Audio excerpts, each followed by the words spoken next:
Senhor Procurador-Geral da Colômbia, Francisco Barbosa Delgado, com muita alegria que participo aqui desse evento organizado, desse encontro organizado pela Fiscalia Geral da Colômbia, nessa cidade belíssima de Cartagena, e ontem mesmo comparávamos, fazíamos uma relação da cidade de Cartagena com a de Salvador, terra de Jorge Amado e aqui de Gabriel Garcia Marques.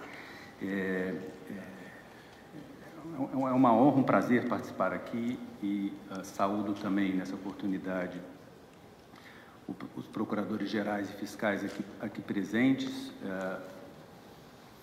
Dr. Juan Lanchipa, da Bolívia, Jorge Abbott, do Chile, Wagner Molina, Costa Rica, Javier Caraballo, Panamá, e os demais representantes das delegações aqui presentes da Argentina, Equador, Guatemala, Honduras, Paraguai, Peru. Senhoras e senhores, algumas semanas, lendo jornais, fui impactado por duas cenas fortes que dizem respeito aos temas de que trataremos aqui nesse evento. A imagem retratava um agente a cavalo em uma abordagem violenta contra migrantes haitianos na fronteira dos Estados Unidos. Já a outra mostrava uma grande fogueira na qual manifestantes anti-imigração queimavam pertences, roupas e brinquedos de imigrantes venezuelanos sem teto no Chile. O primeiro caso levou o presidente norte-americano a assumir a responsabilidade por uma ação que ele próprio caracterizou como ultrajante em relação à perseguição contra imigrantes na fronteira americana. O outro levou o Ministério Público do Chile a abrir investigações por atos violentos e xenofóbicos contra migrantes. Eu relato essas duas cenas recentes, não com o intuito, obviamente, de apontar o dedo a nenhum dos países mencionados. Todos nós temos plena consciência de que ambas as circunstâncias são passíveis de ocorrer em qualquer um de nossos territórios. Eu a cito em verdade para iniciar minha fala como alerta a todos nós, de que considero um alerta de fundamental importância quando tratamos dos vínculos entre o tema da migração e das facetas do crime organizado. Devemos ser vigilantes para não cair na armadilha de criminalizar a migração em si, ou pior, terminar por punir quem na verdade é vítima, como já foi mencionado aqui pelo Procurador-Geral do Chile. Tais exemplos retratam que a criminalização da migração, ainda que somente retórica, pode ter consequências nefastas, tanto na atuação dos agentes públicos, quanto na repercussão social. Deste modo, nesse encontro regional, considero que devemos partir de um pressuposto básico comum.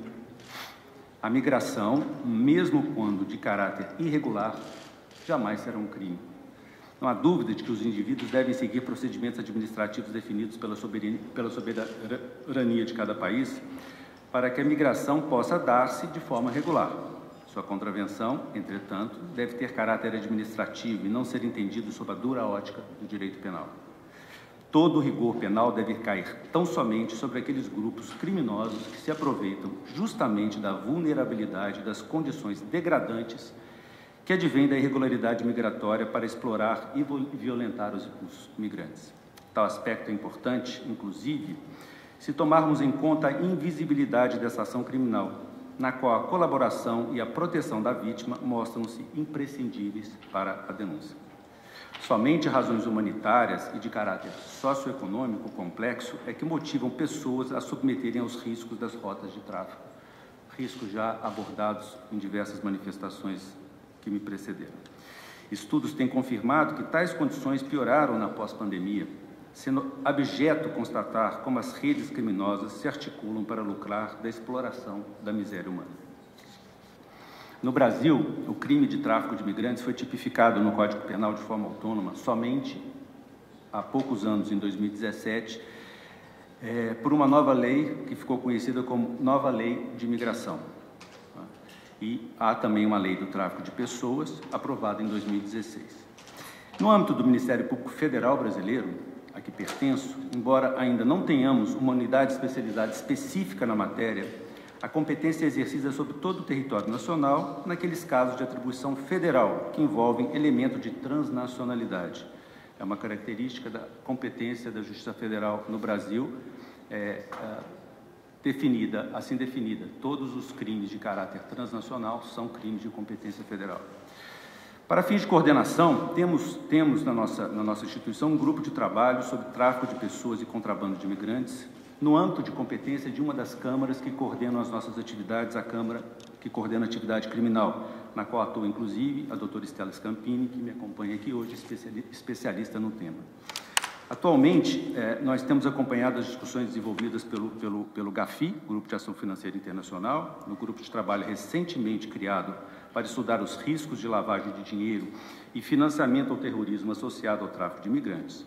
E, neste âmbito, dados consolidados sobre o Brasil, envolvendo o Ministério Federal, a Polícia Federal e nossa Unidade de Inteligência Financeira, o COAF, têm demonstrado que investigações financeiras vinculadas a esse tipo de crime são relativamente menos aprofundadas do que em relação a outros tipos de crime, como tráfico de drogas e corrupção. Alguns métodos já identificados na forma de atuar dessas redes criminosas envolvem, por exemplo, o uso de agências de viagens de fachada ou a utilização de dados pessoais, como cédula de identidade nacional do migrante, que já não se encontram no país para fins criminosos. Os números de investigações, inquéritos e expedientes judiciais ainda são baixos e as autoridades reconhecem como sendo subestimados, um crime invisível. Sobre esse ponto, quero destacar também o fato de que a corrupção é elemento facilitador do tráfico de imigrantes. Estudos recentes citados em nota técnica elaborada por nossa instituição constatam a inviabilidade do tráfico humano sem que haja, em algum grau, vinculação com práticas corruptas de agentes públicos. Por exemplo, por omissão do dever de vigilância e permissividade nos procedimentos de entrada e saída do país, falsificação de documentação ou mesmo vazamento de informações sigilosas para os criminosos a partir do recebimento de valores ou favores, inclusive sexuais. Esse tipo de prática, entretanto, é altamente subnotificada e deve ser objeto de nossa maior atenção e escrutínio. Na cooperação internacional, os números também são baixos. Apenas 6 pedidos passivos foram identificados pela Autoridade Central Brasileira, que é o Departamento de Recuperação de Ativos de Cooperação Jurídica Internacional, é um órgão vinculado ao nosso Ministério da Justiça. No Brasil, o Ministério Público Federal é a autoridade central unicamente na Convenção dos Países de Língua Portuguesa e num acordo mútuo que temos com o Canadá. Para além disso, são todos os demais convênios submetidos a uma outra autoridade central, que é o DRCI, o que é, infelizmente, um problema, né? Hoje lutamos todos, sobretudo no âmbito da IAMP, porque possamos nós, Ministérios Públicos, em matéria criminal, nos tornarmos cada vez mais autoridades centrais. É fundamental isso para que nós possamos ter mais agilidade e eficiência na cooperação internacional. Bom, ao mesmo tempo, não identificamos pedidos de cooperação em acompanhamento pela Secretaria de Cooperação Internacional da Procuradoria-Geral da República, que se encontra sobre o meu comando, em relação ao tema. Eu aproveito nesse sentido para reforçar a relevância da utilização de ferramentas de cooperação internacional penal mais ágil e efetiva na luta contra essa questão.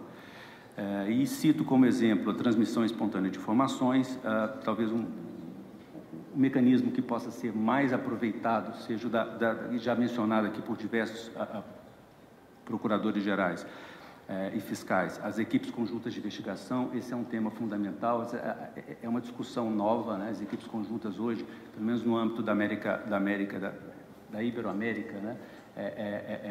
Enfim, é um mecanismo que vem ganhando mais corpo, vem crescendo. Essa semana mesmo estive presente num evento em Lima, um evento patrocinado pelo Pacto com a Eurojust, e um dos temas centrais de discussão no evento era exatamente esse: equipes conjuntas de investigação. Nós ainda, no Brasil, por exemplo, temos hoje, né, 3 equipes conjuntas, temos 3 em andamento, já tivemos uma com a Argentina, Chile possui equipes conjuntas em andamento, Argentina, Uruguai, Paraguai, mas a experiência ainda é muito pobre e dizíamos exatamente isso: é preciso darmos conhecimento a todos da existência desse mecanismo e utilizarmos esse mecanismo para torná-lo mais eficiente, porque somente a prática permitirá que esse mecanismo, enfim, ganhe toda a dimensão, né, e todo o potencial que se enxerga nele.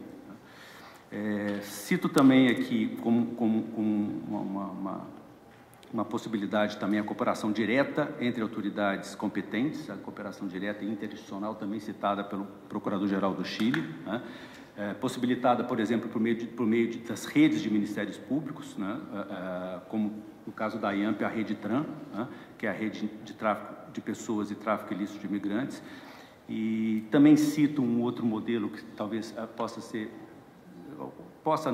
deva ser de utilidade fundamental nisso, e conversava isso ontem com o Procurador-Geral, que é a criação de unidades, Procurador-Geral da Colômbia, que é a criação de unidades especializadas. Eu acho que todas essas novas formas de crime hoje que surgem no mundo, né, não só o tráfico de imigrantes, mas várias outras, mas são formas mais complexas que surgem no mundo globalizado e que exigem cada vez mais inteligência e coordenação na atividade de persecução, de investigação e persecução, e, portanto, as nossas fiscalias e procuradorias devem cada vez mais procurar criar estruturas especializadas que permitam atacar com mais eficiência todos esses fenômenos.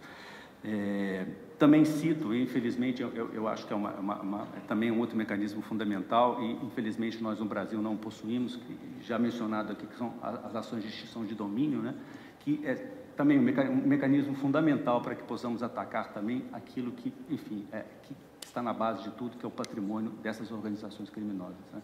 No Brasil temos uma certa dificuldade com relação a isso, e ao contrário dos demais países da América Latina, eu não sei quais todos, no Paraguai tem, enfim, tem vários outros países que têm, e que nós sabemos que produzem resultados muito interessantes, porque permitem, enfim, a obtenção, o ataque ao patrimônio dessas organizações, sem aqueles mesmos pressupostos do processo criminal. Enfim, são por esses motivos que eu, mais uma vez, enalteço encontros como os de hoje, para que possamos compartilhar perspectivas, experiências e boas práticas entre nossas instituições, fortalecendo, como disse também o Procurador-Geral da Colômbia, laços de confiança e colaboração, porque esses laços de confiança que são fundamentais para que possamos levar adiante com sucesso a luta contra esses fenômenos criminais. E espero que as informações aqui prestadas tenham sido úteis aos homólogos e permaneça à disposição para esclarecer quaisquer questões e contribuir para o debate. E encerro desejando a todos uma excelente jornada de trabalho. Muito obrigado.